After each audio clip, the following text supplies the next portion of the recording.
Imagine you in a workout video. Unbelievable. You know, a lot of people have said, DDP, come on, regular guy? You're a 3-time world champion. You're not a regular guy. Well, you know what?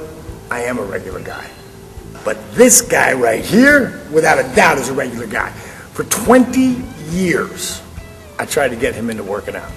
I tried every workout there was, from aerobics to running to weightlifting to yelling, screaming, begging, and pleading. And just never did it. And just watched him get bigger, bigger and bigger and bigger and more unhealthy by the week. I hit him with this YRG thing about 8 months ago, and somehow there was a switch that turned on. So what was that switch, Smokey?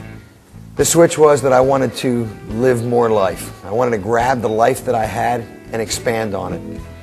And I've rarely found something that made sense. It was a logical, body-friendly, and mind-changing way to help myself.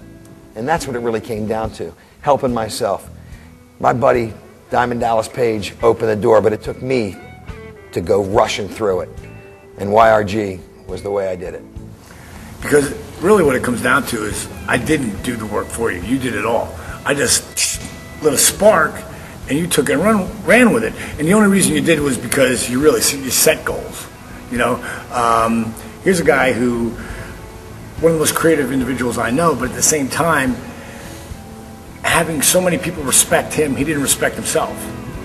And when he finally turned around and said, you know what, I'm going to change my life, and I'm going to grab a hold of it and take control. He set a goal for himself that in 14 months, on his 50th birthday, he was going to have lost 50 pounds. And I saw that as a realistic goal. 50 pounds, 14 months, hell, I could do that. You don't want to set yourself up to fail, especially when it comes to setting goals. And you got to write it down. You see, if you do not write it down, it means nothing. It's worthless. It's just a dream in your head. Now, if you go to DiamondDallasPage.com, you can read Larry Smokey Genta, or Smokey as I call him, read Smoke's story. And what the most powerful thing that he wrote on that first journal, at the end of that first page, which is only about 2/3 of a page, he wrote, "You will be amazed."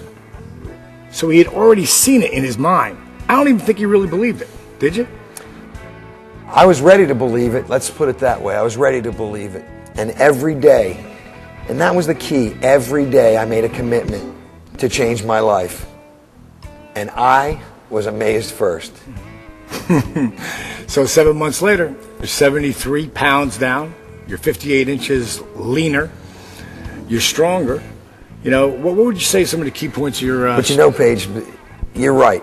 The statistics were I lost over 70 pounds. I lost over 58 inches. But the chip on my shoulder, the weight on my head, the outlook that expanded, that was the real measure.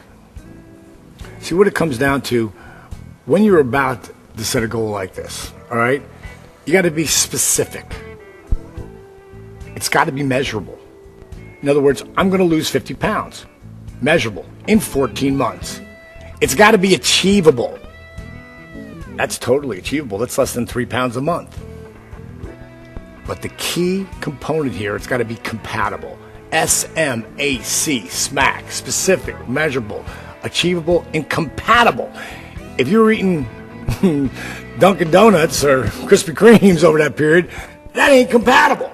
I know a lot of Dunkin' Donuts success stories, don't you? Yeah, right. The bottom line is it's about your mindset. You've got to change your mindset before you change anything, before anything's going to happen. And after you've changed your mindset, well, then you got to change your lifestyle. And that will come down to what you put in your mouth. And I remember you saying you started to think of food as fuel. Absolutely. You know, it's easy to make excuses. I don't have time. I'm eating on the run. I go to sleep at a different hour than you do. Well, all of that was true with me, but I did. I set those goals. Nutrition, I started looking at food. Instead of being medicine, I looked at it as being fuel for my body, fuel for my goals. And those practices of progress worked daily, and they became weekly, And now it's become a way of life. And the fuel's in your body, and you're getting energy, and you're watching yourself not only get smaller, but you're getting more flexible. So you're getting more lean while you're becoming more flexible. So you're seeing the goals appear right before your eyes. Now, those are the physical things. The mental things where I was more productive. I couldn't imagine that I could be more creative, but I was. I couldn't imagine that I could fit this weight loss, this change of life into my productive daily life. You really can modify this workout to fit you. Got a bad leg? I got 3 pins in this hip. Got a bad schedule? No one's got a worse schedule and sleep pattern than I did.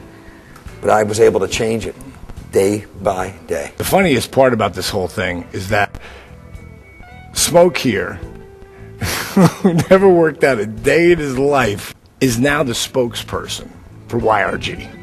Because